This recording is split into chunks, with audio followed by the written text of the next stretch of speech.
নতুন করে সাজানোর উদ্যোগ গ্রহণ করা হলো উত্তর দিনাজপুর জেলার রায়গঞ্জের কুলিক পক্ষীনিবাসকে। পক্ষীনিবাসে চালু করা হলো পশু চিকিৎসালয়, ক্যাফে এবং সেলফি পয়েন্ট। শনিবার আড়ম্বরে অনুষ্ঠানের মধ্যে 3টি প্রকল্পের উদ্বোধন করেন আউএসএস principal conservator of forest Neeraj single.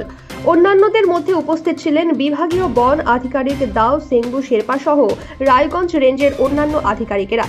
এই 3 প্রকল্প চালু হওয়ায় খুশি কুলিক পক্ষী নিবাসে আসা পর্যটকেরা। প্রসঙ্গত, পাখিদের কলতানে মুখরিত কুলিক পক্ষী নিবাসে দিনে দিনে পর্যটকদের সংখ্যা বাড়ছে। পর্যটক ও পশু পাখিদের সুবিধার্থে এগুলি চালু করা হলো। তো যখন টুরিস্টরা এখানে আসেন, অনেক সময় হয় কি আমরা কিছু একটা সুভিনিয়ার নিয়ে যাই, তো এখানে আবার আস্তে আস্তে করে আমরা চেষ্টা করব যে লোকাল প্রোডাক্টস, তো যদি ওখানে হয় তো লোকাল হ্যান্ডিক্রাফটসকেও আমরা প্রমোট করব, প্লাস ট্যুরিস্টদের ও কিছু ওনাদের স্মৃতি হিসাবে কিছু নিয়ে যেতে পারবে। আর সবচেয়ে বড় এটা আবার যাচ্ছে একটা এখান থেকে রেভিনিউকে যদি আমরা একটু অগমেন্ট করি, ওটা আবার সেঞ্চুরি ডেভেলপমেন্ট হিসাবে ইউজ হবে।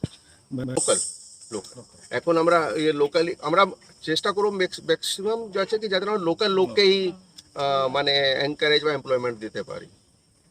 এক্সপার্টিস আনবো, কিন্তু আমরা মোস্টলি লোকালকেই এনগেজ করার চেষ্টা করবো।